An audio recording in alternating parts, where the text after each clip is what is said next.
Welcome to the Mutually Amazing Podcast. I'm your host, Mike Domitrz with the Center for Respect. The episode you're about to listen to was recorded when this show used to be called the Respect Podcast, so you might hear that mentioned during this episode. Well, let's get to the show. Yes, Dan is the author of 3 best-selling books, keynote speaker, professor, leadership strategist, and is the founder of the Pontefract Group, a firm that improves the state of leadership and organizational culture. He has spent 25 years in the corporate and public sector as an executive developing organizational culture, employee engagement, and leaders at firms such as TELUS, SAP, Manulife, TD Bank, AT&T, and the Government of Canada, among others. He is Dan Pontefract. Dan, thank you so much for joining us. Mike, it's such a pleasure. Thanks for having me today. Absolutely. We're going to dive right into it because you have several books. One of them is about purpose. So let's dive right into what's the relationship between purpose and respect? Oh gosh, isn't it everything?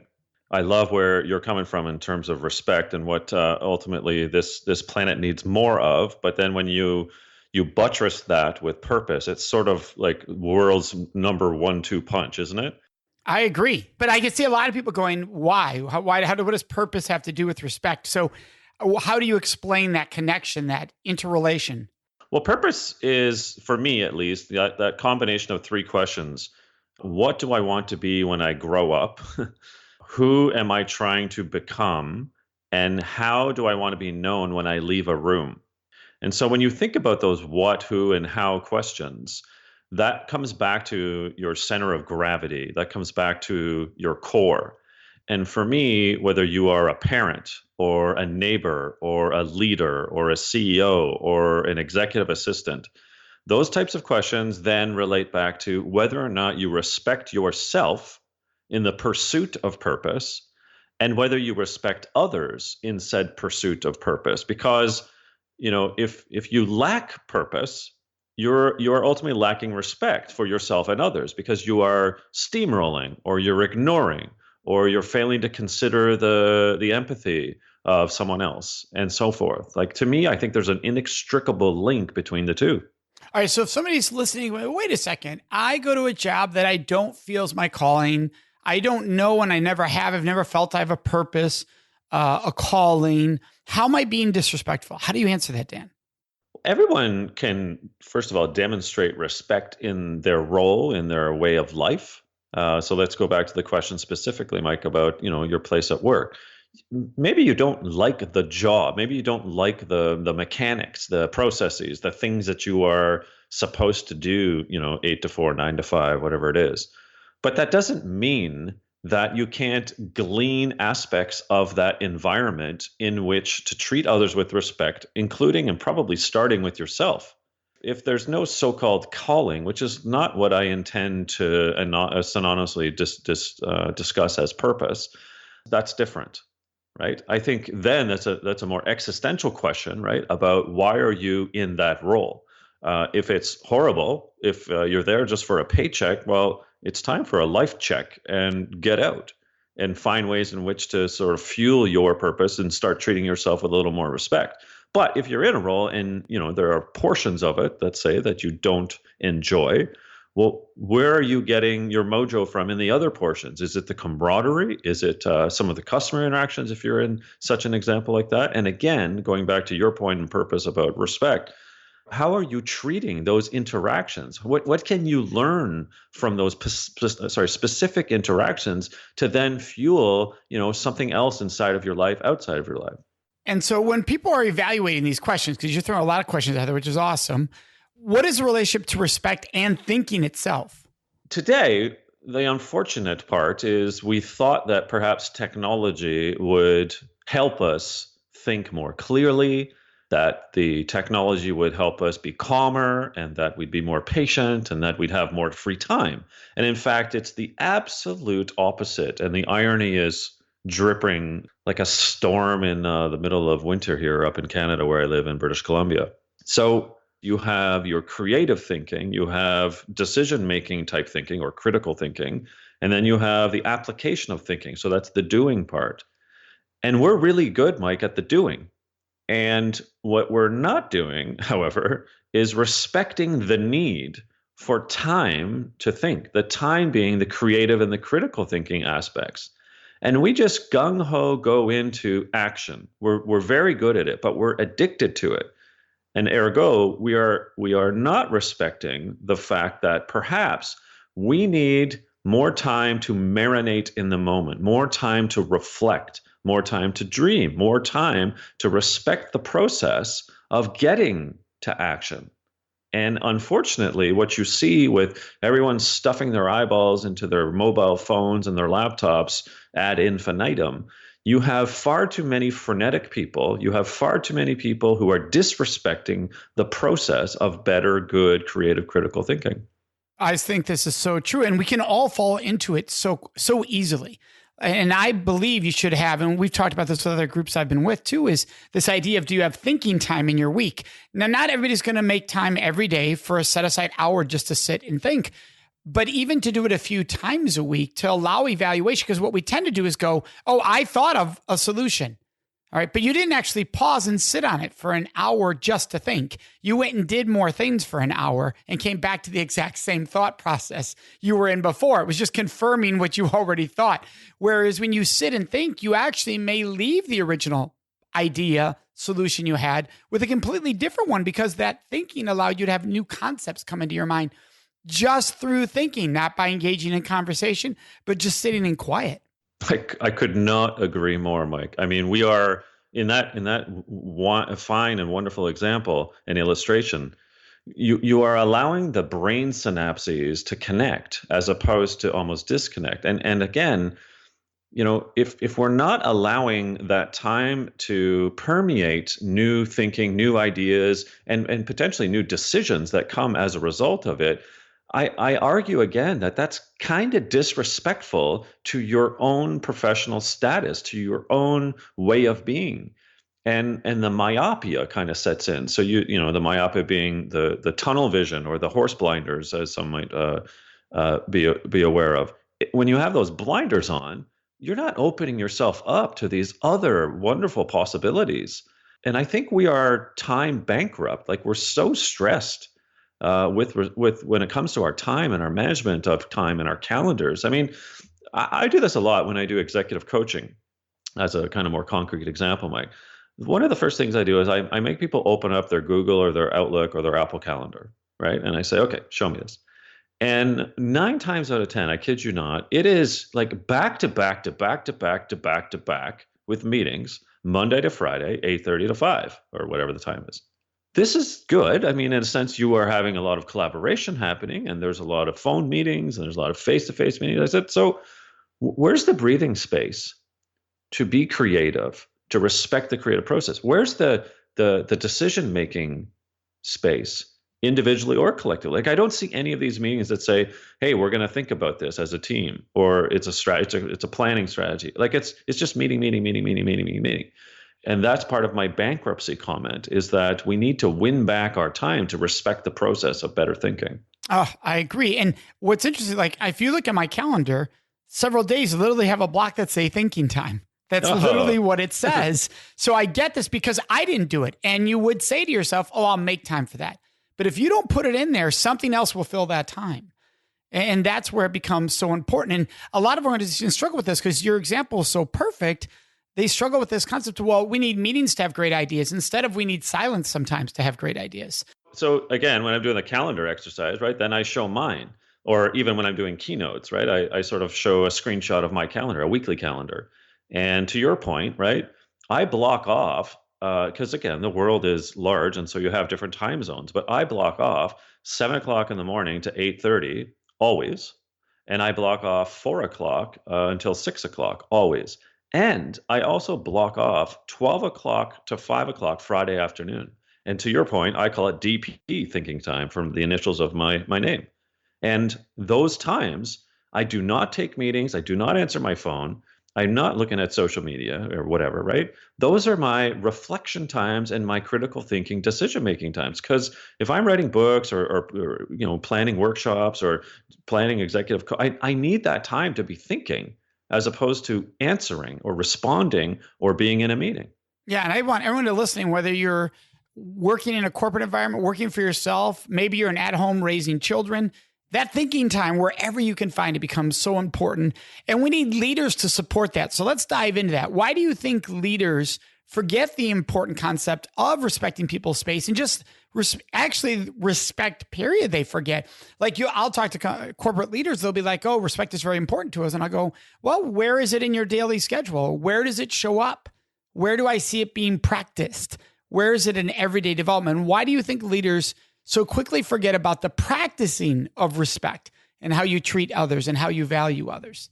Oh my gosh, I could go for another 3 hours on this question, but let me try to be succinct. So, two key points here. The first is empathy, and the second has to do with pace. So, on the empathy piece, I don't know what's happened since kind of, I guess the mid 70s, but there is a significant lack of empathy on behalf of leaders towards the common worker, the proletariat, if you will. And that drives me bananas, because you've got leaders who have worked their way up to some sort of leadership role, whether it's leading a team, a unit, entire organization, and they've just completely forgotten how to empathize with the load, with the balancing of life, kids, soccer matches, etc., and the pressures inside of getting the job done. And so we have not been able as leaders to put ourselves in the shoes of those that are below us, in a very hierarchical term there, to understand what's going on in their lives, their work lives. And that's a problem, because by not putting yourself in the shoes of the common worker, you're not able to truly understand those pressures. You're not able to truly understand what's making up their lives that's causing such duress. So overall, I'd say we need to win back our empathy as leaders to better understand what's going on in the lives of our workers. Yeah, and I would say if you're a parent, you can practice that right in home life. A lot of parents forget, am I being empathetic to what my child just experienced? What they tend to think is, how do I fix what my child just did? Which is not empathy. That's not empathy at all. And we all tend to do it in leadership roles, whether it's parenting or it's corporate. How do I fix what that person did? Versus how do I have empathy for them in this moment? Because they're going to be more embarrassed, frustrated, disappointed than anyone that didn't go well. It was their project. It was their decision. My beautiful better half, Denise, and I are raising 3 goats, as we call them. The kids are 16, almost 14, and 12, and girl, boy, girl. And the middle guy suffers from a pretty extreme case of ADHD. And from whatever we've known, right, 9 years or so, we've forced ourselves as parents to empathize with the middle guy, so that we better appreciate where his headspace is coming from when he snaps, or whether he's attention deficit in a particular situation, et cetera, et cetera. So I agree, as a parent, right? We need, whether it's ADHD or otherwise, you can't just jump off a cliff and berate your kid because they've done something wrong. You got to put yourself in their shoes and say, you have no prefrontal cortex right now. You have no executive function, right? There's no ability for you to pause, because that's just the lack of brain development with these kids. But so to make my point analogously with leaders, imagine if leaders were pretending, if you will, that also adults have a deficiency with their executive function. And at times, because of the load and the pressures and stress, et cetera, there is a lack of, ability to withstand some of that pressure. That's what leaders, like a parent, ought to do. What's going on with that kid? What's going on with that employee? Oh, that's leadership to me. It really is, Mike. Oh, I agree 100%. And that's why when we live at 360, it makes it so much easier in the workplace, right? If you're just trying to be a respectful leader in the workplace, but you're not one at home, odds are you're not really a good one in the workplace. You just fake it really well, because you've got to live it. Well, that goes back to, I'm Canadian, so I'm going to use a hockey metaphor here, but it's applicable to basketball and to football and baseball. As a leader, are you playing for the name on the back of your jersey or for the crest on the front? And the crest on the front for me is your team, or it's your organization. It's, I might have the captain, C on the front of the crest here. I maybe quote the leader, but I'm going to send that elevator back down and I'm going to be there with you on the front line. I'm going to work with you. I'm going to empathize with the situation. We're going to get this done as a team. I might take an accolade, but I'm also going to take the hit if we fail because it's my responsibility. But I'm going to be there with you. And that's what we need more of. Love it. And you yourself were an athlete. You were on the national soccer team in Canada. Tell us about that. Well, with a couple of English parents and immigrating over from England to Canada, I guess I had some DNA in me naturally, and not a lot of soccer players at the time in Canada. But the lesson I learned out of that actually was one that got me into leadership strategy, leadership development, leadership coaching for my entire career. Now that I'm turning 48 in a month, and that was the short little story. So we're at a national team training camp. And it was in preparation for the under 16 World Cup at the time. And a team of 30 kind of kids from across Canada. And it's the final day, and we get called into this auditorium because they're going to tell you the makeup of the final team. And everyone's excited, but we know that some guys aren't going to make it, right? It's been a week-long training camp. So we sit down. The managers come out on the stage, they get to the microphone, they got a clipboard, and they start calling out the names of the boys that have made the team. So once your name was called, you come up on stage, you'd shake the hand of the managers, and you walk off into this other room and you'd be feted, right? So they take 18 kids, and I was not one of those first 18 to be called. And so, kind of shock, chagrin, you're sitting there, and the manager comes back up to the mic and he says, "Oh, better luck next time, boys." And he walks off the stage, Jeez, leaving these 15, 16-year-old boys in a pool of misery and tears. And I'm sitting there, Mike, and I'm staring at this guy, and he's just walked off, and there's 12 of us there in the room, and crying and wailing and mad. And I get up and I walk to my dorm room. I pack my bag. And at the time, my parents had a cottage about 3 hours away by car from the campsite. And I decided to walk to the cottage and collect my thoughts and say, what the hell just happened? Not just that I didn't make the squad, but that how could anyone treat people that way, Mike? And there's certainly no empathy, certainly no respect to the point of your good work, and certainly no higher purpose, right? And so that, as a 15-year-old, 15 and a half, I was like, never again. And that set me into sort of a 30-year journey, I suppose, into leadership. That's powerful. And that's, a lot of us get into this because something negative that happened that propels in that way. And you turned it into a positive to help others from experiencing that, because you had also had an experience when you were asked to go home from work at 4:30 that also was an evidence of no respect. So let's, if you don't mind, you had brought that up with me previously. Share that story. Yeah. So, I mean, I've only recently gone on my own to sort of help the world in leadership. And as you've mentioned, thank you, by the way, I've had these kind of really cool and senior leadership roles in many different organizations. Anyway, this particular moment was week 3 of a new gig where I was the director of learning and sort of internal culture and external education services and so forth. But my boss, a VP, had also been hired the same time as I, which was weird. So HR had hired these two guys different times. So we started the same week, and I reported into this new guy. We'll call him Eric for the purpose of the story. So his desk and his EA's desk in this kind of open concept arena was right beside an elevator. We were on the 3rd floor of 3 floors, and the only way to get down, other than going way on the other side of the building to the stairwell, was to go down the elevator. So it's 4:30.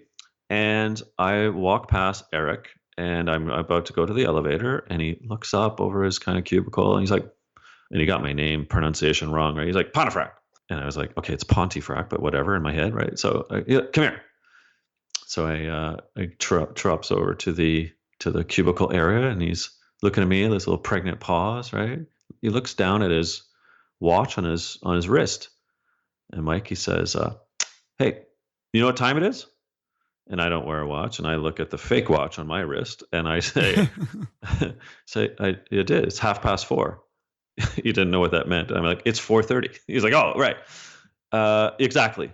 I'm like, and again, he looks at me, and he's like, don't you think it's a little early to be going home? And so in my head, I'm thinking to myself, well, that is an abuse of power. But I'm like, okay, collect your thoughts, Dan. How do you turn this into a positive? New boss, right? And I said, well, actually, I came in at 7:15 because I like starting early. What time did you come in today, Eric? Knowing he came in at 9. And he said, oh, you were here at 7:15? I was like, yeah. And now I'm going to go home and I'm going to spend time with my newborn daughter, Claire. And is that okay? Because I think that's fair. I put in 9 hours. He's like, oh, I'm sorry.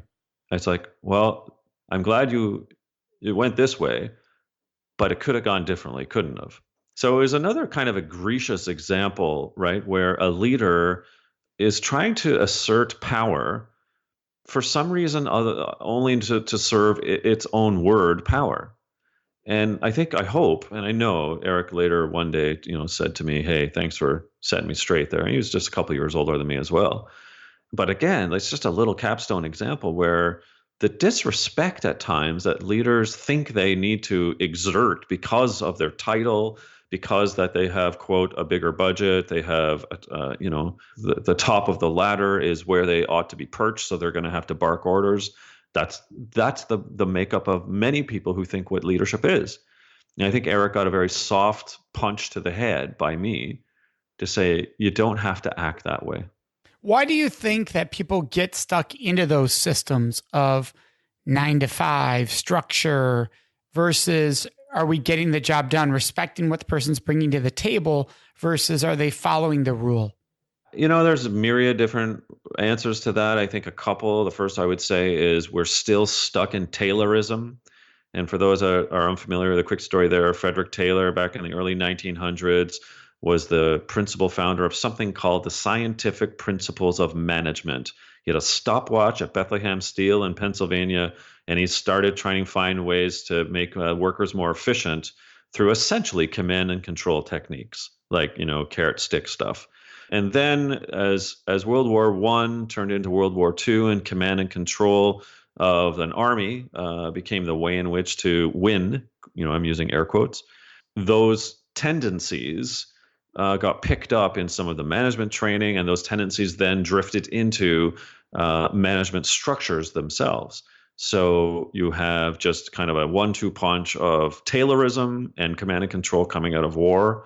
And then the third one, I'd say historically, was right about 1980, to be dead honest. And that's when a guy called Milt Friedman became the economic advisor of Ronald Reagan. And when Reaganomics and Margaret Thatcher gleaned in and glommed onto everything we do in an organization is for profit, and we fixate on the profit, then what happened was many leaders became addicted to taking whatever measures was necessary to ensure that profit was increasing. And we lost our humanity. We lost certainly respect, Mike, of how to treat the worker and the culture of the team. So I think, it's been brewing, and I think it's exacerbated, and it's wrong in my opinion, because we're all on the journey to the waterfall, as I often say. We all end up 6 feet under. So why can't we treat each other as human beings with a little more respect in how we operate? Absolutely. And you believe there's a great lesson in Space Challenger versus Apollo 13, which I know is very off what we just would discuss, but you believe this brings different types of respect to the discussion. So can you explain that, the different types of respect in discussing the Space Challenger versus Apollo 13? Yeah, I mean, sometimes in hindsight, tragedy is one of the best educators of empathy, of respect, of leadership. And if you juxtapose those kind of two challenges, in the Space Challenger example, we have an example whereby leaders at NASA were ignoring the pleas of both the contractors and those that were involved with the so-called O-ring that eventually led to the Challenger disintegrating before our eyes. And the memos and the pleas to say, look, this space shuttle cannot launch in below 50-degree Fahrenheit weather. Please, wait till the afternoon when it gets warmer. It was right in front of them, and leaders ignored it. They ignored the science. They disrespected the opinion of others, to be dead honest. Whereas if you kind of look at Apollo 13, there was no one's fault what occurred in the lunar module and what happened up in space with Lovell and team. What you saw, however, between Gene Kranz, who was kind of flight ops director, was this wonderful demonstration, whether you've read Kranz's version or Lovell's version, or you've seen Tom Hanks in the movie Apollo 13. What you see is a demonstration of empathy, of collaboration, of listening, of respecting the fact that everyone has got an idea in which to bring these three men back, including the three men that are hurtling towards outer space. In these two kind of NASA examples, you've got one, which was ironically earlier than the Challenger one. You've got the Apollo 13 one that happened kind of 15, 17 years before Challenger example. But both of them tell you, lessons about that, listening, the empathy, the respect of people, because at the end of the day, aren't we all on this for one reason? It's just to, kind of quote, have a good time and work together and enjoy life. Why not listen to the opinion of others? Why not respect that, such that, maybe the end result is, in the case of Apollo 13, certainly much better off. And we kind of know what happened with the Challenger situation. Well, Dan, this has been so insightful. That was another great example. I want to make sure everybody knows your books. They are Flat Army is one, The Purpose Effect is another, and Open to Think is a third. So, and they can find you all at danpontefract.com. Now, it's just like it sounds, actually, Pontefract. So danpontefract.com. And that's same with Twitter. It's dpontefract. Instagram is dan.pontefract. But all of that is at danpontefract.com. We'll have that all in the show notes. Thank you so much, Dan, for sharing your brilliance on purpose, on respect, and the whole relationship. Mike, thank you. And really, on behalf of the world, thanks for what you do at the Center for Respect. We need more Mikes in this world, dead honest. Well, thank you so much. That means a lot to me. For our listeners, you know what's coming up next. That is Question of the Week. This week's question is, Mike, do you believe in chivalry? And my answer is no, I don't. Now, whenever I've said that to people who know me well, they're like, what? You open the door for other people. Like, you do things to intentionally make sure you're helping other people. So what do you mean you don't believe in chivalry? Well, what you just described, helping other people, opening the door for other people, is not what chivalry is based on. Chivalry was based on this concept that one gender was too weak, so you opened the door for them. You walked on the street to protect them on the street side. It was about gender power dynamics that played a big role in there. Versus, yes, I open the door if I'm first to the door, no matter who you are behind me, because it's the nice thing to do for all people. So if you believe something's nice to do, you say, well, I do that for women because it's a nice thing to do, then why don't you do it for all people? That's my personal belief. You should do it for all people. And therefore, that's not about chivalry. That's about being kind for all people. That's something, for me, that is in alignment with my values. And so instead of thinking of chivalry, I just think, what's the kind thing to do in this moment for anyone and everyone? We'd love to hear your questions, your thoughts, and your ideas. And the best place to leave those with us is on our Facebook page at facebook.com/Mutually Amazing Podcast. Of course, you can always contact us on our website at mutuallyamazingpodcast.com. Remember to subscribe to this show so you automatically get it every week. And if you could, take one moment to leave a review. That really helps other people find the show, which we are greatly appreciative of. So thank you so much for joining us. May you make today and every day a life full of mutually amazing relationships.